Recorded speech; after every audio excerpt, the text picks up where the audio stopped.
नमस्कार, स्वागत है आपका भीम न्यूज कोटा राजस्थान में। मैं हूं आपका दोस्त विनय कुमार सिंघल। आज बात करेंगे वाल्मीकि समाज के राजस्थान के लीडर चंद्रभान अरविंद से। आइए देखिए, हमारे साथ हैं श्रीमान चंद्रभान अरविंद, जो हाड़ौती नहीं राजस्थान के वाल्मीकि समाज के सीनियर लीडर हैं। आज चर्चा परिचर्चा के बीच आज इनसे बात करेंगे आखिर वाल्मीकि समाज की क्या समस्याएं हैं, और इस समस्या के लिए जो वाल्मीकि समाज के नेता हैं या जनप्रतिनिधि हैं या राज्यसभा सांसद हैं, जो भी हैं, केंद्र में हैं चाहे राज्य में, वो क्या कर रहे हैं। स्वागत है आपका भीम न्यूज कोटा राजस्थान में। अरविंद जी, बताइए क्या है आपका वर्तमान परिस्थितियों को लेकर, बताइएगा। देखिए, अभी हमारे वाल्मीकि समाज के एक युवक की झुंझुनू जिले में हत्या हुई है, और वह निर्मम तरीके से उसकी हत्या की गई है। और हम मैत्र वाल्मीकि समाज राजस्थान के माध्यम से हम मांग कर रहे हैं कि उस पीड़ित परिवार को राज्य सरकार उचित मुआवजा दे और हत्यारों के खिलाफ सख्त कार्रवाई हो, उनको फांसी की सज़ा हो। ये मांग लेकर के हम चल रहे हैं।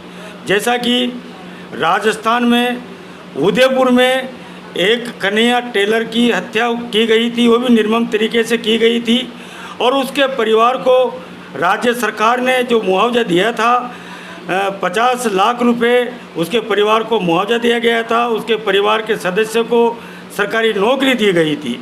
हम भी ये मांग कर रहे हैं कि जो रामेश्वर नामक व्यक्ति की जो हत्या की है वाल्मीकि समाज के व्यक्ति की, वो निर्ममतापूर्वक की गई है, निर्दयी तरीके से की गई है।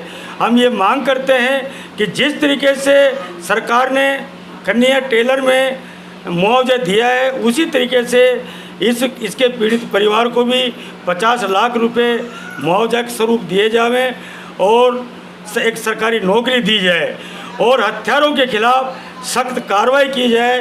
क्या होता है कि वाल्मीकि समाज पर अत्याचार होता है, लेकिन अत्याचार होने के बाद में मुकदमे भी दर्ज कर लिए जाते हैं, लेकिन बाद में सरकार दबाव में आ जाती है, राजनीतिक दबाव में आ जाती है, या किसी से धन के लालच में आ जाती है। अरविंद जी, दबाव में कौन आता है? दबाव में तो आपके लोग ही आते हैं। पुलिस आती है, पुलिस आ जाती है। पुलिस उस केस को जिस तरीके से बनाना चाहिए उसमें वो शीतलता बरत करके उसमें मुलजिमों को फ्री कर देती है। अरविंद जी, ऐसा है, बताऊँ आपको कि जैसा भीम न्यूज़ के नोटिस में है कि यदि इस तरह से कोई हेट्रोसिटी का मुकदमा दर्ज होता है तो जोश ही जोश में लोग मुकदमा दर्ज कराने चले जाते हैं, लेकिन हेट्रोसिटी के मुकदमा दर्ज कराने के लिए कुछ नियम और कायदे होते हैं जो कि ढंग से फॉलो नहीं करते। जैसे कि यदि किसी पे हेट्रोसिटी का यानी अनुसूचित जाति जनजाति एक्ट के तहत मुकदमा दर्ज होता है तो उस समय उसको एक तो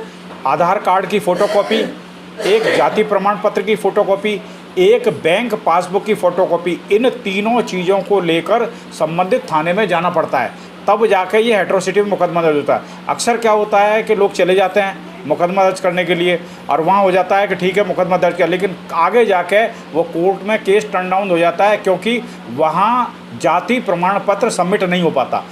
ये कारण है। दबाव में आपके लोग आते हैं, राजीनामा कर लेते हैं। क्यों कर लेते हैं, कारण बताइए आप। उसका कारण ये है कि जो फरियादी होता है उस पर अनेक प्रकार का दबाव बना दिया जाता है। तो समाज क्या करता है? समाज को साथ देना चाहिए ना फरियादी को। नहीं, हमारे समाज के लोग साथ देने वाले तो देते हैं, लेकिन जैसे अभी इस घटना में देखिए आप कि हमारे राज्यसभा सांसद हैं, हमारे जो क्या नाम से जो समाज के नाम से जो सफाई आयोग हैं, उनके जो चेयरमैन जो हैं, जो रहे हैं, बड़े बड़े जो नेता हैं, वो भी चुप्पी साध करके बैठे हैं, जबकि उनको समाज का साथ देना चाहिए और समाज की इस पीड़ा को समझ करके हत्यारों को सज़ा दिलवाने में उनको मदद करना चाहिए। जैसे कि भाई अभी हमारे पूजनीय जो संत हैं वो राज्यसभा सांसद हैं बाल योगी जी, उनको इसमें संज्ञान लेना चाहिए। पूर्व जो सफाई आयोग के जो अध्यक्ष हैं, जिन्होंने समाज के नाम से खूब लाभ उठाया है, उन लोगों को अपनी आवाज़ बुलंद करके समाज को लाभ देना चाहिए, लेकिन वो चुप हो जाते हैं। क्योंकि राजनीतिक दबाव में आकर के वो अपनी आवाज़ को बुलंद नहीं कर पाते।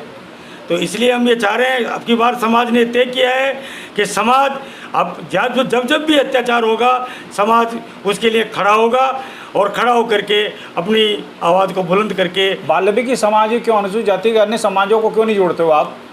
सभी समाज से हम अपील भी करते हैं इस अवसर पर, अनुसूचित जाति के जितने भी लोग हैं उनसे अपील करते हैं। हम आम जन से भी अपील करते हैं कि वो हमारा साथ दें, सहयोग करें, क्योंकि निर्ममतापूर्वक ये हत्या हुई है, उसको उल्टा लटका करके बुरी तरीके से लटों से मारा है, तो सभी लोगों को सहयोग करना चाहिए। अच्छा, एक चीज़ बताइए, एक समस्या आपके यहाँ चल रही है सफाई कर्मचारी भर्ती का, वो क्या प्रकरण है, उस पर तफसील से बताइए। भारत सरकार के ऐसे आदेश हैं कि सफाई कर्मचारियों के जो पद हैं वह वर्गीकरण से अलग रखा है, यानी 4 पदों से अलग रखा है, और रख कर के उन पदों पर केवल सफाई करने वाले समाज को ही नियुक्तियाँ देने का प्रावधान है। और उसी के तहत ही राजस्थान में सफाई कर्मचारियों की भर्ती सन 12 के पहले जितनी भी भर्तियाँ हुई वो 100% वाल्मीकि समाज की भर्तियाँ हुई है। लेकिन 12 में इनको 4 क्लास के पदों में सम्मिलित कर दिया सरकार ने, और एक वर्गीकरण का आदेश निकाल दिया कि वह वर्गीकरण होगा। लेकिन 12 में लोगों को पता नहीं पड़ा, कुछ लोग तो 12 में भी भर्ती हुए और कुछ लोग 18 में भर्ती हुए। आज हजारों लोग राजस्थान में गैर समाज के लोग लग गए, लेकिन वो लोग सफाई का काम नहीं करते, उनका काम भी सफाई का काम वाल्मीकि समाज को करना पड़ रहा है, और वो फर्जी तनख्वाह उठा करके अपना मस्ती से अपना गुजारा कर रहे हैं। हम ये चाहते हैं कि अभी भी जो सरकार जो भर्ती कर रही है 23 में, उसका विरोध हमने किया, और हम चाहते हैं कि 100% वाल्मीकि समाज की भर्ती हो, क्योंकि नगर निगम और नगर परिषद और नगर पालिका और ग्राम पंचायतों में राजस्थान में आप उठा करके देख लीजिए कि सफाई का काम अगर कोई करता है तो वाल्मीकि समाज के लोग ही करते हैं। तो फिर परमानेंट नौकरियों के लिए वो गैर समाज के लोग क्यों आ जाते हैं? अब वो आकर के वो चाहते हैं कि हमारी यही लोग कर लेंगे वाल्मीकि समाज की। तो हमारी ये मांग है कि जब सफाई का काम वाल्मीकि समाज करता है तो फिर क्यों नहीं सफाई कर्मचारियों की भर्ती? अरविंद जी, एक प्रश्न है, ये बताइए कि आप कह रहे हो कि जो लोग गैर वाल्मीकि समाज के हैं और नौकरियों में आ गए हैं, तो वाल्मीकि समाज उनकी एवजी क्यों करे यार? ये समाज के लीडर हैं आपके, इनकी ड्यूटी बनती है ना कि ऐसे लोगों के 2-2, 3-3, 4-4 हज़ार में क्यों करें? अपना स्वाभिमान तो रखें। आप इसके लिए क्या कर रहे हो? आपको भी तो ये ड्यूटी बनती है। यदि आपके प्रसंज्ञान में आता है कि गैर वाल्मीकि समाज के व्यक्ति जो अपॉइंट हुए हैं सफाई कर्मचारी, और वो है ना खुद ना करके दूसरों से काम कराते हैं, तो ये तो वाल्मीकि समाज के लीडरों की ड्यूटी बनती है कि इन चीज़ों पर विजिलेंट रहें। देखिए साहब, सफाई कर्मचारियों के शोषण के लिए सरकारों ने लाखों संस्थाएं बना दी जो ठेके लेने का काम कर रही है, और सफाई कर्मचारियों के पदों पे राज्य सरकार और केंद्र सरकारें सफाई कर्मचारियों के पदों पे भर्ती करना नहीं चाहती, उनके काम को निजीकरण में डाल रही है, जबकि निजीकरण में नहीं डालना चाहिए। क्या नाम से आज ये देख लीजिए, अस्पताल में हमारे स्थायी पद हैं सफाई कर्मचारियों के, लेकिन वहाँ सफाई कर्मचारियों की भर्ती नहीं की जाती है। कॉलेजों में देख लीजिए आप, वहाँ सफाई कर्मचारियों की भर्ती नहीं की जाती है। रोडवेज डिपार्टमेंटों में देख लीजिए आप, वहाँ सफाई कर्मचारियों की भर्ती नहीं की जाती है। रेलवे में देख लीजिए आप, केंद्र में, वहाँ सफाई कर्मचारियों की भर्ती नहीं की जाती है। तो ऐसे में जो समाज में जो बेरोजगारी जो बढ़ती गई, भाई सरकार भी तो आप ही चुनते हो। नहीं, सरकार हम चुनते हैं, सरकार चुनते हैं इस उम्मीद के साथ चुनते हैं कि भाई सरकार हमारी रक्षा करेगी, लेकिन वाल्मीकि समाज जो इतना घिनौना काम करते हैं, आप देख लीजिए कि भी कोरोना काल में सफाई कर्मचारियों ने किस तरीके से सफाई का काम किया है। हमारे अटल बिहारी जी वाजपेयी ने लाल किले पे प्रधानमंत्री जी ने अपने भाषण में ये कहा कि अगर आरक्षण का कोई असली हकदार है तो वाल्मीकि समाज है, क्योंकि उन्होंने देखा कि दीन वाल्मीकि समाज की दयनीय स्थिति है।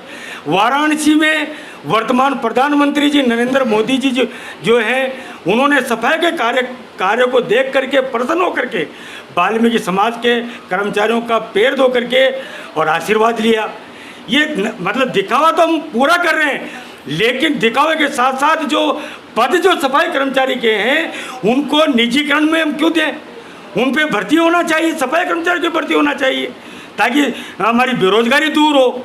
और जो नगर पालिका या नगर निगम में जो सफाई कर्मचारी की भर्ती है उनमें आप आरक्षण वर्गीकरण करना चाहते हो, जबकि आरक्षण वर्गीकरण होना ही नहीं चाहिए। अब सारी समस्या तो आपके सामने है, लेकिन अब मुझे बताइए वाल्मीकि समाज क्या करेगा इस समस्याओं से निपटने के लिए? बताइए आप, तो क्या रूपरेखा है आपकी, क्या रणनीति रहेगी? हमारी रणनीति ये है कि हमने सरकार से मांग की है कि 100% वाल्मीकि समाज की भर्ती हो। मांग तो पिछले 15 साल से कर रहे हो आप, सुन कौन रहा है आपकी? नहीं, अब हम वाल्मीकि समाज ने निर्णय कर लिया है, तय कर लिया है कि हम भी सड़कों पे उतर करके हमारे हक और अधिकारों के लिए हम लड़ेंगे, चाहे उसके लिए हमें जेल जाना पड़े या गोली खाना पड़े या मतलब क्या नाम से हमें लठ खाना पड़े, लेकिन समाज अपने हक और अधिकारों के लिए लड़ेगा और लड़ करके 100% वाल्मीकि समाज की भर्ती कराने पर अडिग है अब, और निश्चित कर लिया है वाल्मीकि समाज ने कि वो निश्चित रूप से लड़ेगा और अपने हक और अधिकारों को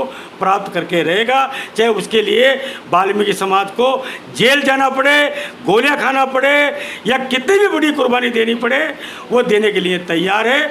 और हम बिल्कुल अब इस स्टेज पे हैं कि अगर सरकार को हम मांग पत्र दे रहे हैं, अगर सरकार नहीं सुनेगी तो हम सरकार से आर पार की लड़ाई लड़ने के लिए, सीधे लड़ाई लड़ने के लिए हम तैयार हैं। आप थे श्रीमान चंद्रभान अरविंद, वाल्मीकि समाज के राजस्थान स्टेट के लीडर हैं। आपने बीबी न्यूज़ को समय दिया, आपका बहुत बहुत धन्यवाद। यदि आपको हमारी खबरें पसंद है तो प्लीज़ हमारे चैनल को YouTube पर जाकर सब्सक्राइब कीजिए, लाइक कीजिए, शेयर कीजिए। नई नई खबरों के लिए बने रहिए हमारे साथ। आपका बहुत बहुत धन्यवाद।